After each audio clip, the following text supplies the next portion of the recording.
Good evening, folks. That was louder than it needed to be. Sorry about that. I wasn't sure if the mic was on yet or not. Good evening. My name is Paul Benedict. I'm the director of the Center for Entrepreneurship. Thank you very much for joining us this evening. As you may know, this is the start of Global Entrepreneurship Week. We are very excited to welcome Dan. Tonight is brought to you by the Center for Entrepreneurship and Tech Growth Ohio. As you may know, the Center for Entrepreneurship exists to serve the entire Ohio University campus. We have a major, we have a certificate, we have lots of programming like this. If you're interested in learning more about any of our stuff, you can always find me. Our office is in CoLab in the library on the 3rd floor. My email is benedict@ohio. If you want my cell phone, I'll give you that. If you want to schedule a meeting with me, it's in my email signature. So I'm happy to always meet with anybody. Couple important things that we do. One is we have a thing called the Bobcat Seed Fund, where it's run by students for students. If you are interested, if you have a business and want to pursue that, come find us, and maybe you can apply. The other thing that we're doing this week is we're encouraging students and alums and faculty, frankly, to record little 40-second videos describing how they've been entrepreneurial. I get that imposter syndrome is real, and that sometimes people are entrepreneurial and maybe don't want to admit that they are. I've had a couple conversations tonight with people selling, finding opportunities in the market to make money. If you are doing anything like that, right, share your story with us, and we'll share it on the university social media accounts. There's a camera crew out there to record, or you can do it on your own with your cell phone. Fun little tidbit is we're going to give away 2 $500 scholarships at random to students that submit those videos. So what do you have to lose, right? So that's Center for Entrepreneurship. Tech Growth Ohio is a public-private partnership here in Southeast Ohio that does investing and providing entrepreneurial support, not just to the university community, but throughout Southeast Ohio. They are a great partner of ours in serving this community in Southeast Ohio. So I now want to introduce our dean. We are very lucky to have Jackie Rees-Ulmer as our new dean in the College of Business, the first woman to lead our college. It is long overdue. So please, everybody, give a warm welcome to Jackie Rees-Ulmer.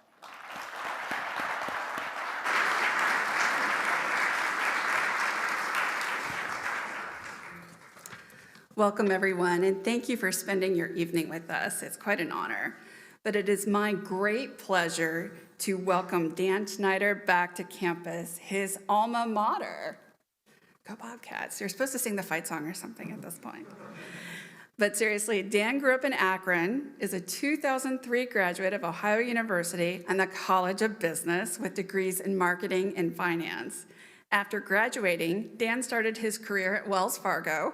As he learned the banking and mortgage businesses and rose through the ranks, Dan saw opportunities to do it differently and to do it better.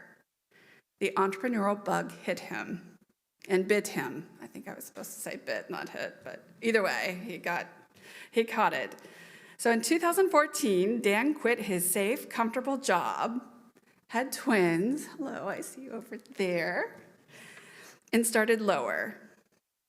That's a lot. I only have one 13-year-old, and that's a lot. So twins, my congratulations to you. Since then, Lower has grown from 5 people to more than 1,700. It's financed more than $18 billion in loans. It's been consistently rated as one of the best places to work in the country, and Dan, one of the best people to work for in the country. And that's saying a lot.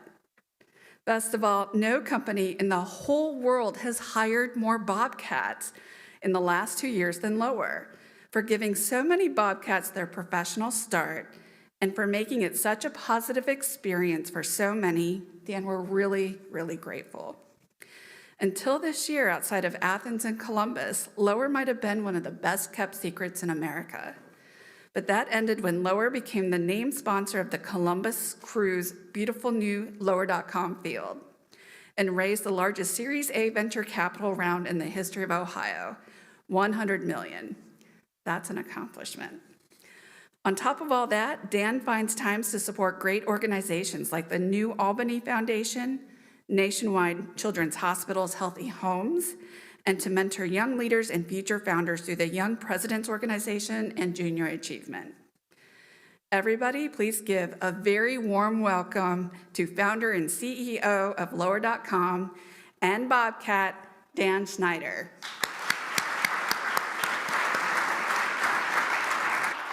Thank you. Thank you very much. Mic check. All right. Well, you've heard it all. Do I have a clicker?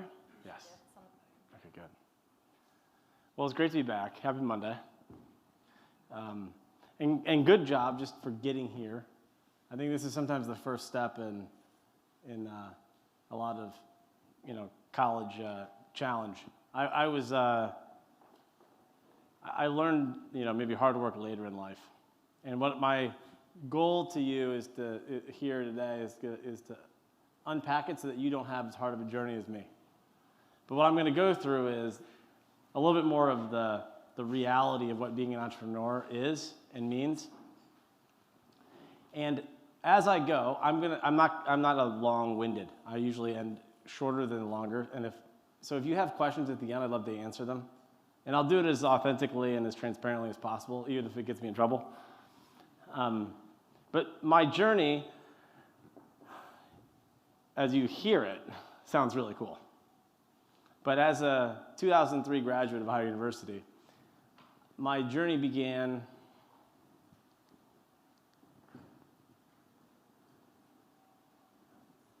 with the dream of being the opposite of what an entrepreneur is, which is a lawyer.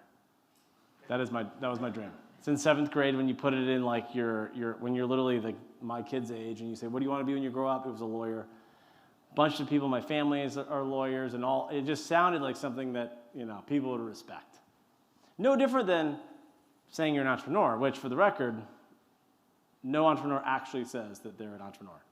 Like that's something you say when you're grabbing a beer at Jackie O's, like we just had one. And so, what do you do now? What do you do for a living? No one says, "Well, I'm an entrepreneur." Ever. So just for the record. My dream was to work in a strip mall. This is the first job I had.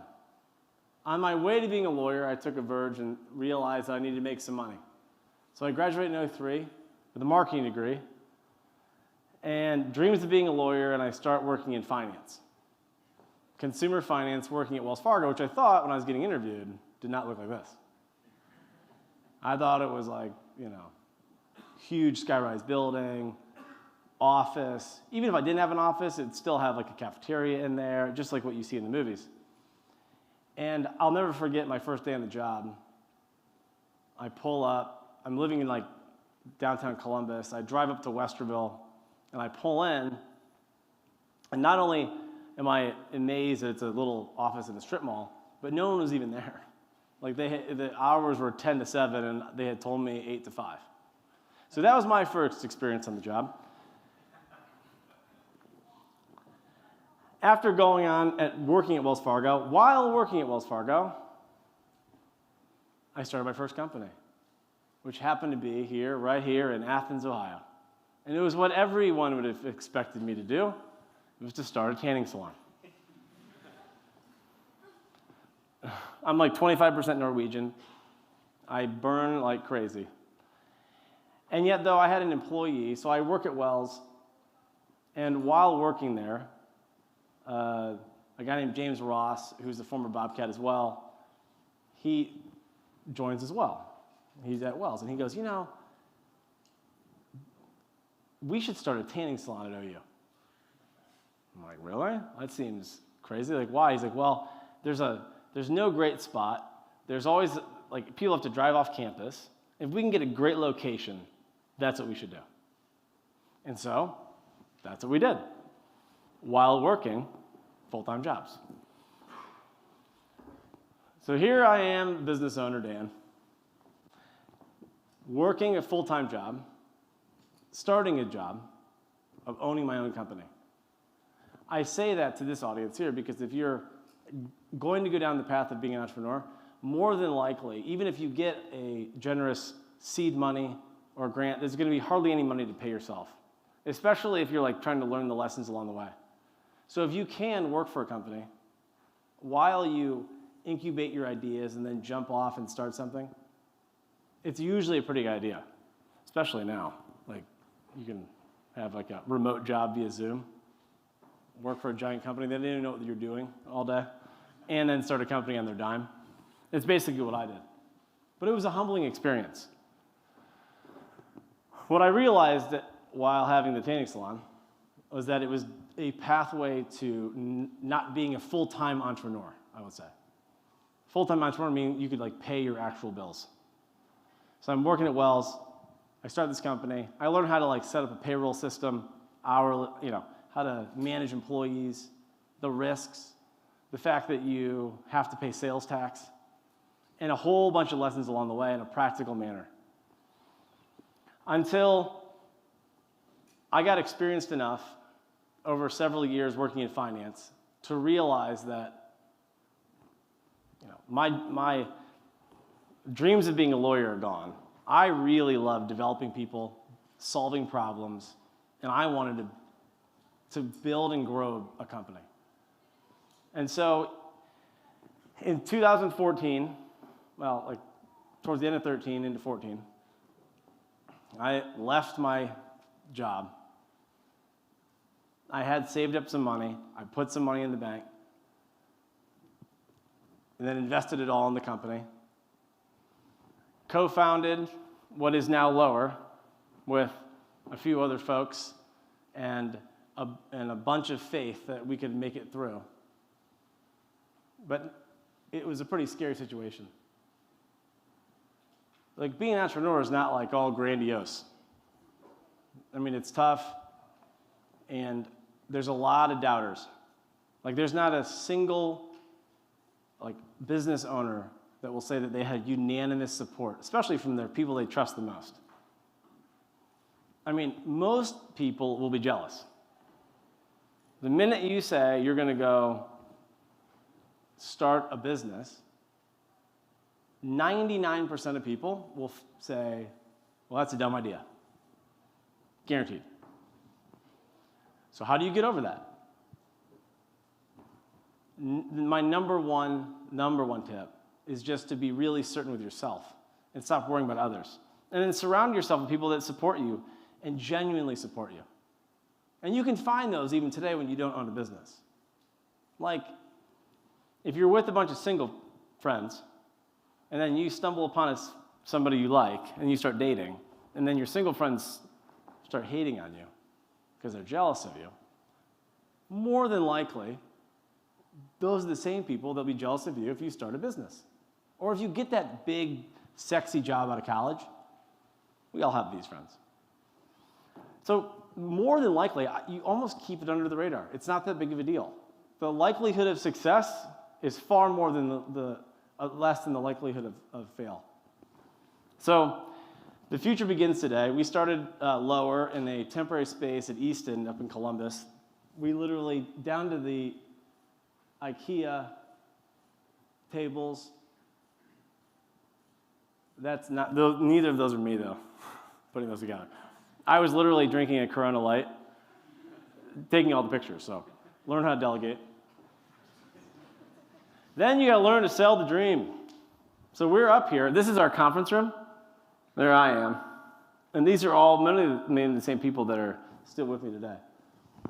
We had, so you don't need, what I learned is you don't need like a big fancy office. You don't need everything. Like, you're never gonna have it if you wanna start something. But what you do have is you can be a storyteller and you can cast out a huge vision of here's where we're headed. Here's what we're gonna do. Even when people look at you like you are absolutely nuts. Like, I'll distinctively remember, and this is even crazier, we had there's stained carpet, there's everything all over. And my mandate was 100% suit and tie. Like, everyone was wearing suit and tie every day. But we kept growing. Casting out that big vision. Okay. Why do we keep growing? Because, and this is a true story. This is why even like the tanning salon was a successful business in Athens, but like how do you scale that? Like I didn't know every other university. If I did, it could have worked. But a single location is hard to do. A small company, while it can be successful, is hard to maintain because you have so much competition. So we kept growing, and then fast forward, boom, stadium. $1 billion valuation. And I'm seemingly the smartest person on earth. My co-founders are the smartest people on earth. And we've got it all figured out. Little do they know that just a few years earlier, we're screwing together IKEA tables, holding on for dear life. So how does it all sort out?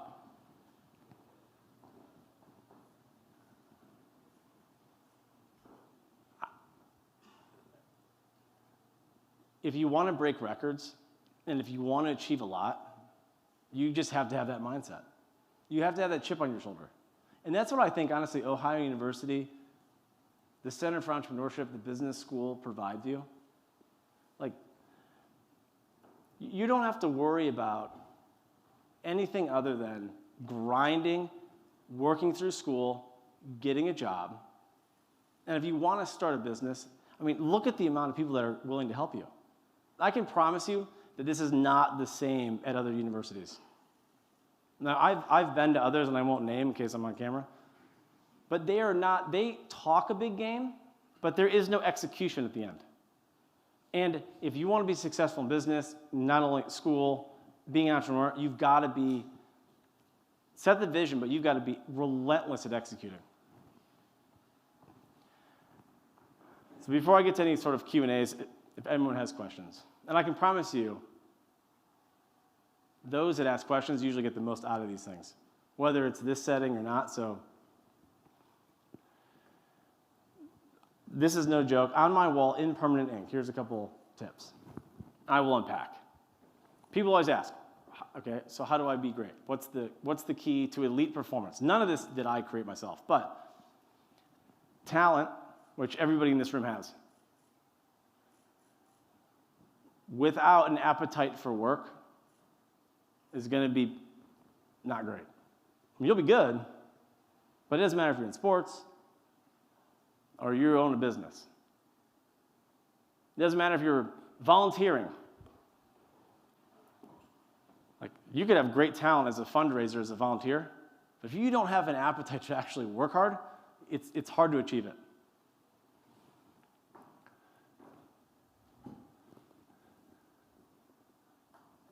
The first thing, which is the biggest one, is probably the best thing I can advise anyone here, like, no matter really, honestly, the age, but it's hard to find, so many people come up to me that if they're contemplating leaving their job, not lower, but someone else, or even lower.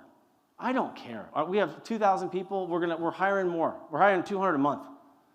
So if we lose people, it's fine. I'd rather go seek your own passion. But please, please, please, let's just realize that success has to come before you will find passion. And you don't believe me, if you are an unsuccessful guitar player, if you just can't hold the key, you're not going to be very passionate about playing the guitar. I promise you. I have really bad handwriting. This is the best handwriting I've ever had. I am not really passionate about writing. I'm not passionate about math. I suck at math. Some people are. They love it. They love puzzles. So don't crisscross these things. Your first job or the first company you start, you don't need to be passionate about it. But you need to be successful in it. You need to have some early success. We preach that at Lower. It is the number one thing. If it's your recent college grad, if you're 5 years out, if you're 10 years out, you're joining. As a C-suite executive, my number one goal for that person is to achieve success within 90 days, just so they feel the win. And then the final thing all this mumbo jumbo. It's just gonna have to grind it out. You gotta have to work hard. All of you are talented and here for a reason. But whether it has nothing to do with can you do it or not, I promise. Like the imposter syndrome, like do you deserve it? Do I deserve to have co-founded a billion-dollar company after starting at OU and graduating, with a bachelor's degree? I have no idea. Like, who cares? And so if you feel like, I don't know enough to be an entrepreneur, I don't know, what are people going to think of me? I swear to God, who cares? They're probably jealous, probably root for you to fail. Some will be there for your wins. Stop overthinking. And my whole purpose here was not to like sit up here and talk and preach. Step by step, whether starting my first business while working at a Fortune 500 company, or having the leap of faith and starting on my own. The journey to being an entrepreneur is not a scripted one. But just remember that you put your mind to it. This is not BS. Put your mind to it, work hard, and persevere. More than likely, you will have success. And thanks for having me. Does anyone have any questions?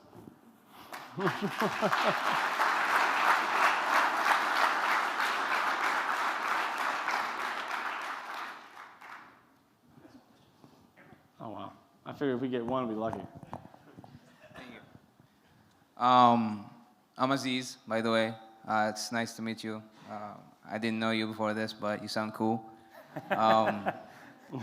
So you say you don't have to have a passion to follow a path, but what do you think is that light green for you? Like go towards that? Is it curiosity? Is it okay to go into a path not knowing anything about it? Is that a wise thing to do, or?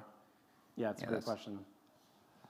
So they say that the number one trait of being a genius is curiosity.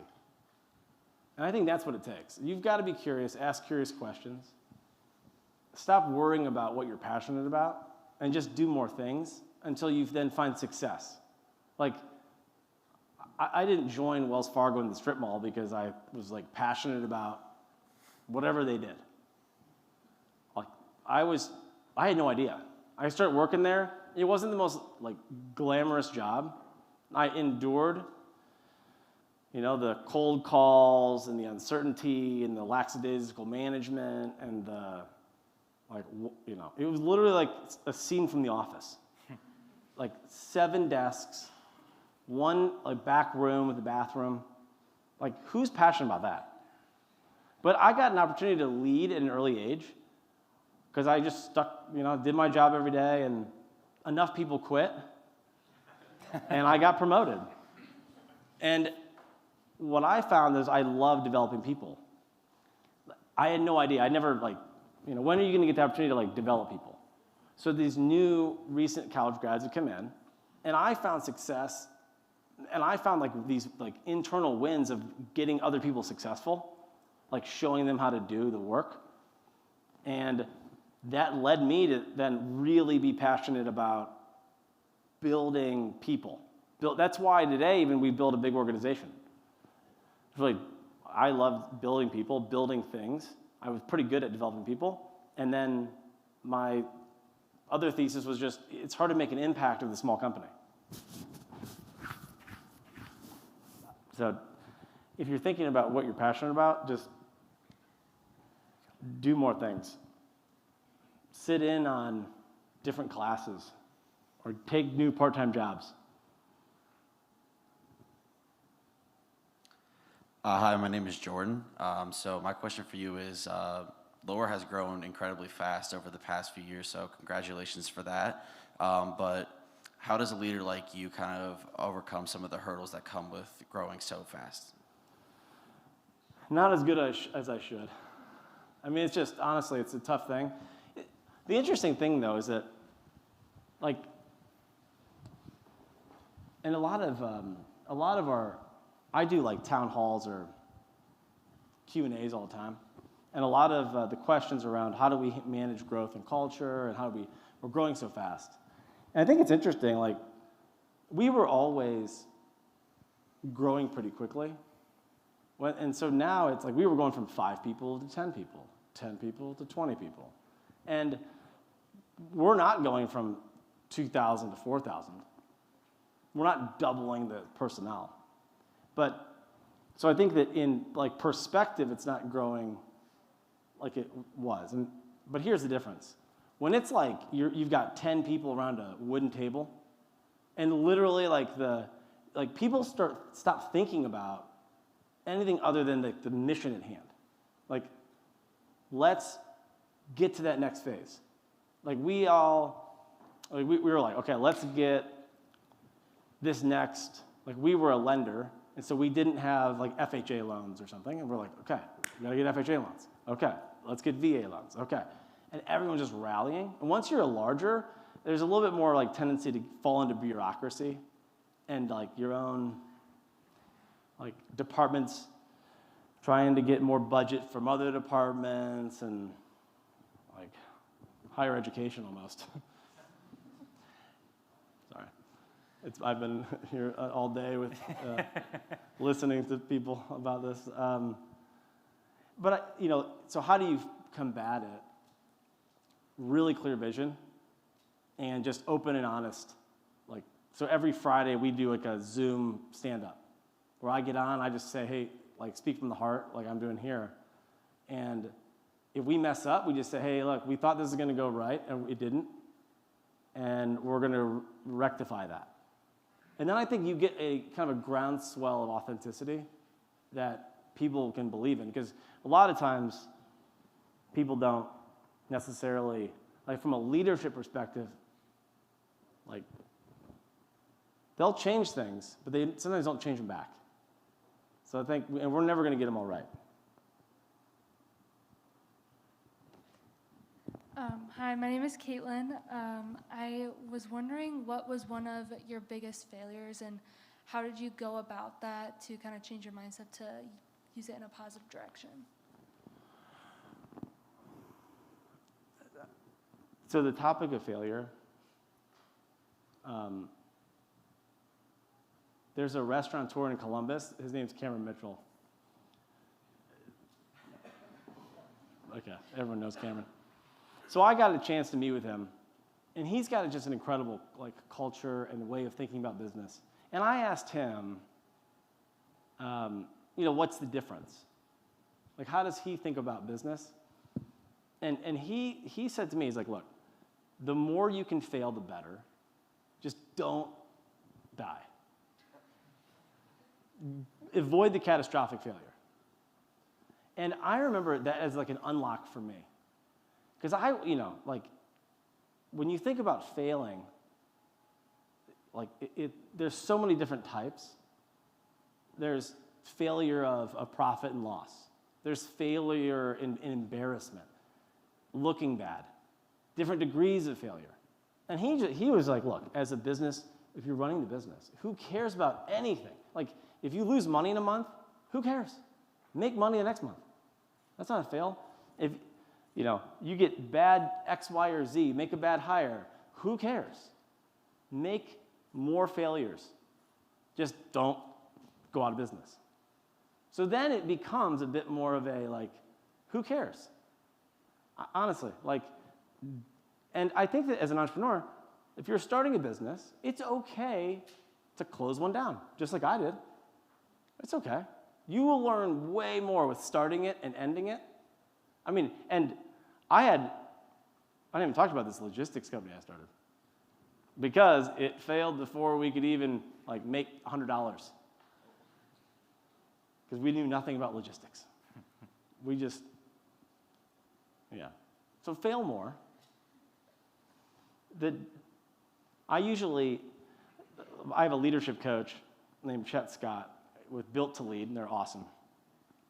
For 7 years, his son is a professional poker player. And he said to me, he's like, do you know the difference between a professional poker player and an amateur? And I don't play poker. ironically. I'm like, no. He's like, the professional makes way more bets. Tons of bets. 10 times the bets as the amateur. The amateur just waits and waits and waits and waits and waits, and then just goes all in. And that is very susceptible to, you don't get to learn. All of the losses, the hands you lose, you get to read the room, there's a whole thing behind it. And that was also very instrumental for me in perspective, because you're faced with so many decisions. The person that wins makes more decisions.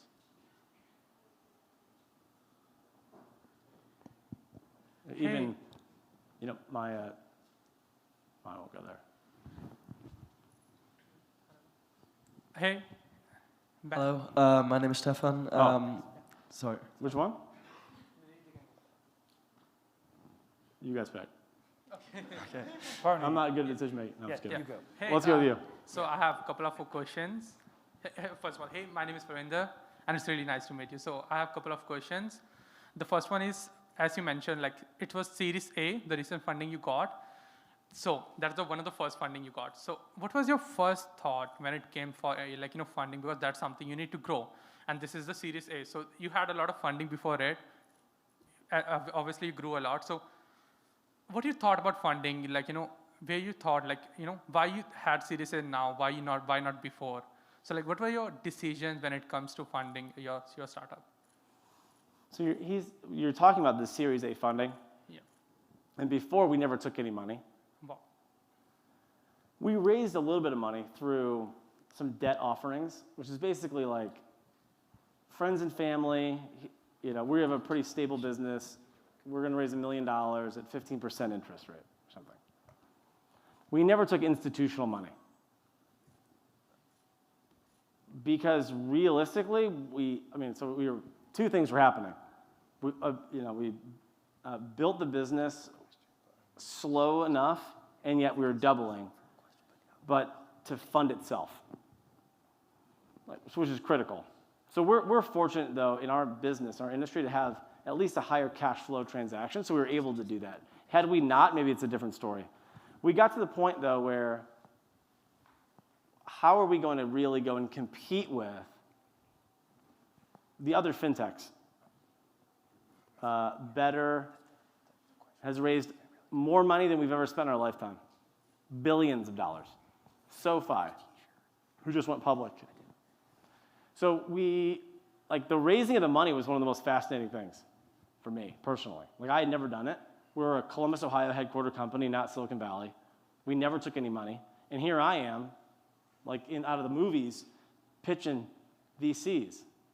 And they're all from Harvard, everyone. Harvard or Wharton, which is fine. It's just, I feel like I've got that OU advantage, just being very real. And I would just, and anyone would tell you, you have to know your pros and cons. If I was a number one in my class at Princeton, let's be honest, I'd be prepping, I'd be like, look how smart I am. I'm not. So I tell them my journey, and I'm like, I went to the Harvard on the Hocking. And here are my numbers. Mic drop. And that's it. And they were like, holy smokes. And I went and pitched in a very authentic, Ohio way. And, it was just very humble and yet confident. Because I didn't really care. We had money. We make plenty of money, and we were doubling our revenue year over year. But there's two things that we needed: the pathway to more money and the connections. So now we sit with a professional board. Anthony Noto, ironically, the CEO of SoFi, is on my board. And they've got connections that I could never have dreamed about to help leverage our growth into the future, which is critical. Thank you for the question. Hey, my name is Stefan. So you touched a bit on the topic of mentorship already, but what other, do you have other mentors than the one that you talked about, and in what way did they help you to get to where you are today? Great question.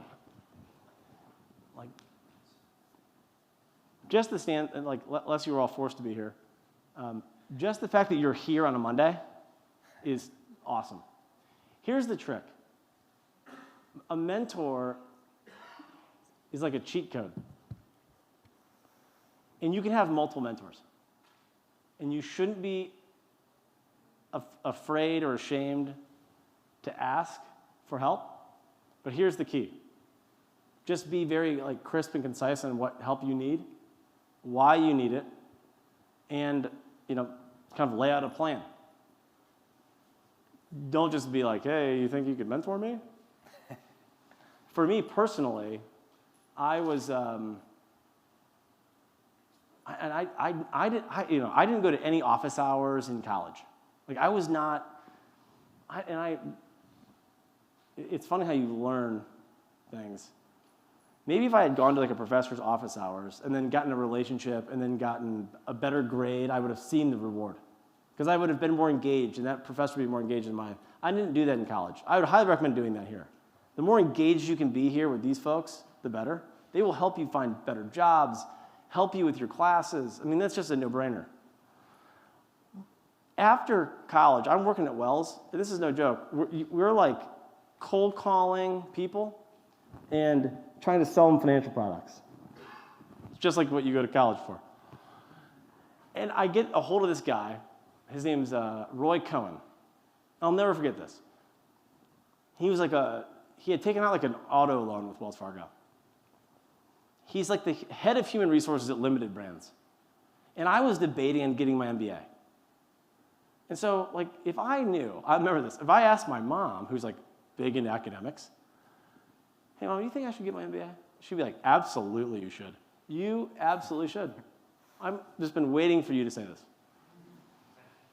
So I see this guy's HR Limited, and I do something outlandish, because you're not even permitted to do this at Wells. Instead of selling him, I go, hey, look, I know that everyone's probably tried to sell you a new auto loan, whatever. Can I buy you coffee? Because I'm trying to figure out if I should get my MBA or not. And he was like, can you meet tomorrow? We'll just get a Starbucks in our office. I'm like, done. Here I am, 22. I drive over to wherever, the Limited Brand near Easton. I have coffee with this guy. And in 45 minutes, I learned so much. I never ended up meeting again with him. But we stayed in touch over LinkedIn. But he was just like, look, here's who I look for. You shouldn't go get your MBA right now. Get some years of experience under your belt. Stay at Wells Fargo for at least 3 years, even if you hate the job. And then start looking in maybe year 4. And here he is speaking credible advice. I'm like, awesome. And you know what I did? Didn't get my MBA. Stayed there for 4 years. And I have him to thank. I would have gone and veered off a path by, I don't know, listening to people that weren't as maybe in tune as much. And the same thing goes with every moment. In 2018, we're rising like crazy, and I got super stuck. The business is faltering. And my leadership coach is who he's really a mentor to me, was write out your thoughts, which is a horrible thing to do. So you write all your thoughts out, and it's what really helped me create the need to go raise money and go and take this thing to the next level. Why do I need a big company? Why, what a pain. But it's a mentor. They're it is the cheat code. So just latch onto them, and there's going to be lots during your career. Okay, thank you, Dan. Thank you for this opportunity. Now, I've had people motivate entrepreneurs, and they say, I started my restaurant business with a grain of rice. And then you ask yourself, oh, it's easy to say, but what's the process? What platform? What pedestal do you have that we don't know? Now, I want to ask, apart from passion, the motivation that we want to get this done, are there any other pedestal or platform available for you that gave you a kind of leap into this? That's the first part of my question. Now the second part. I'm a foreigner. My friend is a foreigner. And many times we've had things like, oh, in America, if you're gonna start something, you need to get an American who understand the society involved. It bugs people like me, it bugs us because we start thinking, how do we network and get people to buy into our dreams? And then I saw your conference room when you started. I counted people there. I could count 10 people. And I was thinking, did this guy pay them? Or do they just buy into this dream? So how do we get people to buy into a dream? And is it valid that to really succeed in terms of business here, you need to maybe give shares to Americans, like people who are in this society, who knows about AI much? Maybe you need to give them a percentage of your company so they can be an interface between you and the white society. So I just want you to give your opinion on that.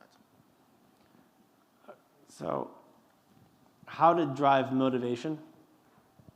Well, so, like, even as of right now, outside of my co-founders, nobody has equity in the company. Not one single person there got equity to join. And everybody in that picture, I even noticed there's like a few interns, so they're cheap.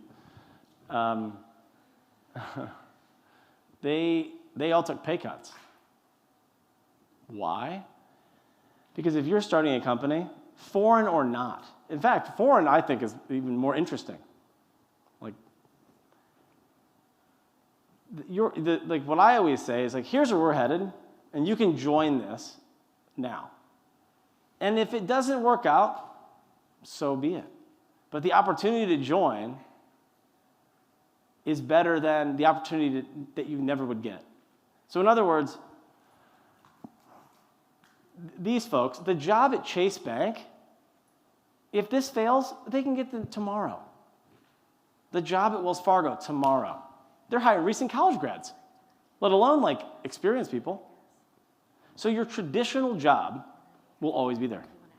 And that was always my fail-safe and my backup. Like, worst case scenario, I'll get a job at a bank. Wah, wah. That's fine. I'll pay the bills until I do something else. Worst case scenario, work at, name the company. That doesn't matter how cool the company is. It's like, I mean, look at now. Everyone's starved for jobs. So that's how you sell your dream. You're like, you know, I came to America. Here's where I'm starting. Join me. And then I'm not going to pay you very much money, and you're not going to get any equity until we hit these big things, and then, you know, you'll partake. Like all of my folks that started at the beginning will all get equity now in the company. We just don't have the ability to give any then. They'll all be rewarded. My head of operations, this is a true story, in 2007, I hired him off Craigslist. He literally used to own his own mortgage company. He joins me. He's like, how much you paying? But I'm like, $32,000 a year. And I need you to process all the loans.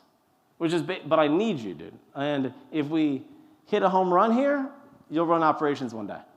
Now, who knows if that would have actually came to fruition? For him, it did, and he makes a bunch of money now. He'll have equity in the company now. I sold him the dream. And if I'm wrong, so be it. Worst case scenario, he could have gone and worked at Bank of America. I mean, that is kind of where my motivation, like a lot of people can resonate with that. Some people can't. I mean, you've got to pay enough money for them to make a livable wage. And you got to raise the money. But yeah, that's like, you know, that's the dream. The dream is something more than your normal 9 to 5, I think. Having more control.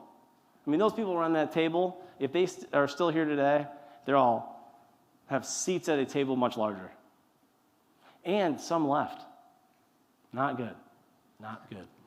Left too early. You don't want to be like that. You don't want to be like the bandmate that leaves before the band hits the #1 song. It's a bad situation. We actually not really. Private conversation after this. Hi there, Zach Raymond. Hey, Zach. When talking about entrepreneurship, not every company or idea can be successful. having started multiple companies, when do you know when to give up that business or just keep grinding it out? Oof. I think it's a great question. I think that it's really a couple of things. If it's your full-time job, that's how you're making money. I mean, you can't go that long without either raising money to pay yourself or making enough money to pay yourself. Otherwise, like, don't fall into the trap of, like, the way I approach this, because this is a sensitive conversation. If you're raising money, you feel like, okay, I need the business to have money, and you try to become humble, like too humble not to raise money for yourself, 100% you got to pay yourself. You want to be like if I'm on a plane with these two kids, they say, like, you take care of yourself first, then the kids. Like, you got to take care of yourself. So how long do you go until? I mean, it's one thing if it's like a hobby. If you have a full-time job and then you're working on your side hustle and it's just not working hard, you're putting all the effort and energy into it, it's just not working. You'll probably kill that faster than if it's your, like, you've given up everything to do this, and you go and I would give it at least a couple of years. I mean, I'm saying that from the standpoint of, like, there's years where I didn't make a single penny. Nothing. I mean, just expensing, like, car payments, expensing, like, Costco runs. And, like, those can become, scary years. So it's really a personal balance sheet question mixed with, your the traction of your business as related to investors. But I always do a little bit more than not, because all you need is one break.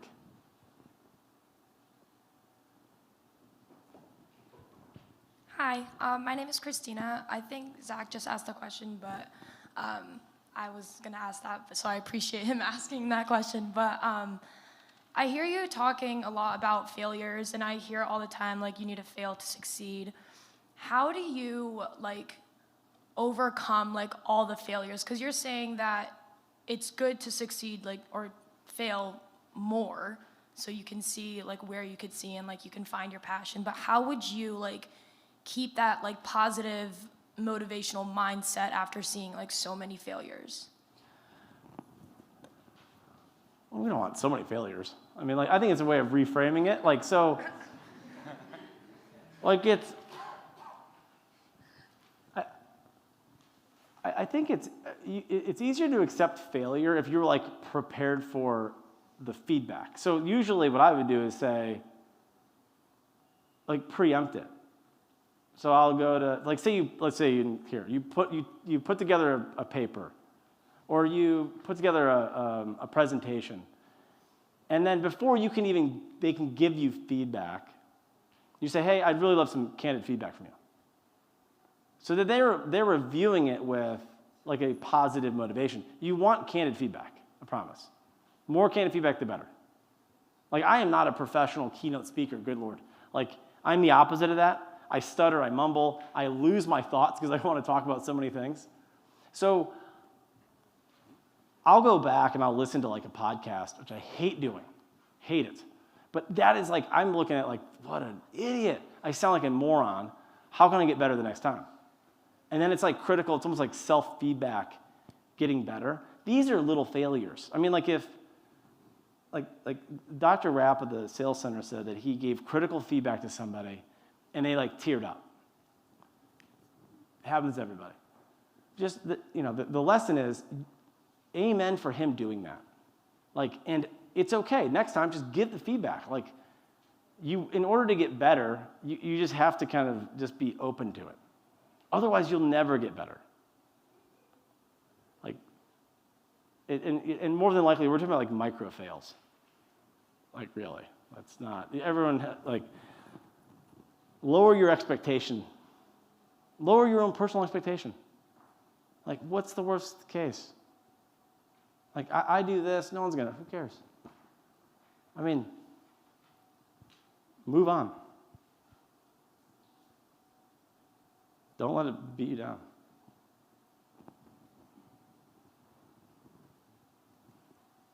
You keep getting jumped. Hi, my name is Liv. You have this mindset of knowing that things are going to work out and that you kind of overcame this imposter syndrome. Was this a mindset you've always had? Were you actively developing this mindset, or did it just one day kind of click for you? I look at my wife because even though I can be very grumpy at times, I have always been a like half glass full, like in all walks. Like, you know, somebody around me could get sick, and I'm like, it's all right. What are we even talking about it? He'll be fine. She'll be great. It's the same thing in business, to some extent. I mean, like, I got into it with some people this morning on my way here because, like, the numbers seemed off to me. I'm like, what the? Is anyone else seeing this? Like, the numbers are off? Like, I feel like I'm on an island. Let's go. You know, but more than likely, when there's something thrown, you know what I mean? Like, having an optimistic mindset is important. I mean, there's so many reasons not to do things.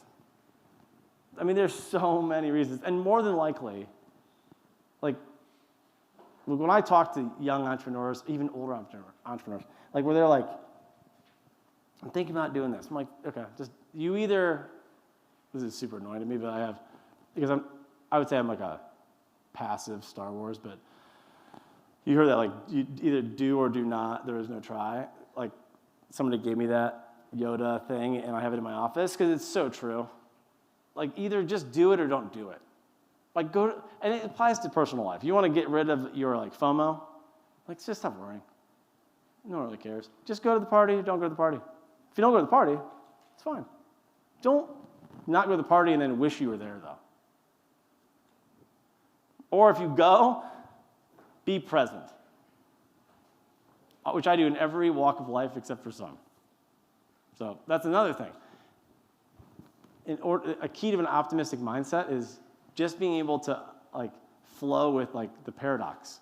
That, yes, you can be optimistic, and yet you can be really negative sometimes. Like, don't beat yourself up. Like, I can be very, like, I would say, like, 95% optimism, 5%, we're going out of business. But, like, it's just the real thing. I mean, you don't want to be, like, this is a true story, like, my head of people ops, head of HR, I've learned that, and she's worked with me forever, she was at OU, grad, I think retail merchandising. I found her at a career fair, like, I recruited her in, not like a lost dog. And then 10 years later, she's running HR for a 2,000-person company. It's crazy. But in our first talks, every week we have a one-on-one. And the first 15 minutes is me just complete venting. I'm like, it's off the record venting. I don't even know what I'm about to say, but I have to just vent about crap going on in the company. And then there's 45 minutes of professional talk. So it just is what it is. Like, you got to embrace the paradox. You're going to be negative at times, but just the majority, or super majority, be positive. Okay, you're up. So I'm just curious, when did you decide that loan was a company you would try to go for, and what made you decide to go into that industry? Well, I mean, I think it was an extension of what I was already in. I mean, so from Wells, I started with this. Instead of going, you know, so say you graduate, you work for a big company, more than likely the big company will want you to move at some point. I don't know about now, but with Zoom, but to their headquarters location. San Francisco, for me, it was Wells Fargo. And in order to really become the CEO, which, you know, my mentality was either just go for broke and wherever I end up will be fine. But I wasn't going to move. Met my wife, had my family here. And so therefore, I pivoted into starting this lending division for a bank. And they let me start it in Columbus. And even though it was a pay cut, I got a profit and loss kind of bonus. And they let me do whatever I wanted. It was very low risk to them, so I started that, and it was more of a pure play mortgage company, essentially, which I had no idea about. But that was in 2007, crash happens, bad. And then 2013, I would never have left there had it not been for the board and the company saying, like, you can't grow anymore. And then I was met with either don't grow or start something else. And that's why I did it. So it wasn't like I was sitting where I'm like, one day in the future, I'm going to start a fintech lender, like ever. And that's why I think it's so hard.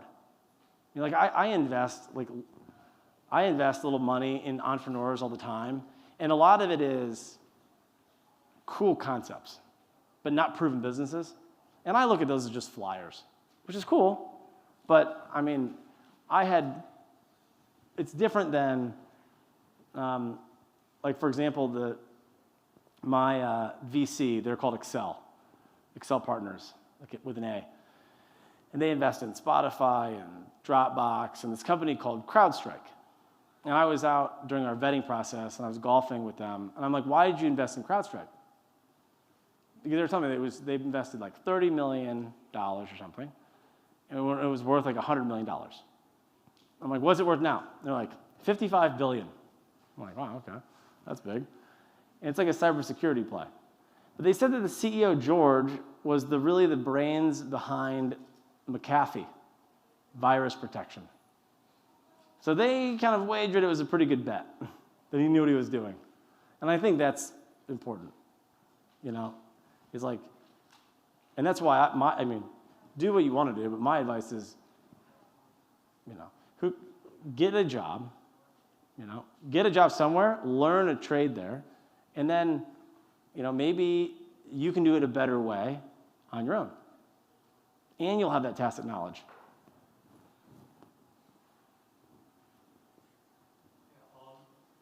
Let's make this the last one.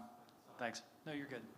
That was great. Too many questions. I think it's kind of late stage. Are you worried about the cyclicality of the housing market? Because if rates increase significantly, demand for your products will decrease. And how are you planning to sustain your growth? Are you from Excel, my venture capital? Have they put you here?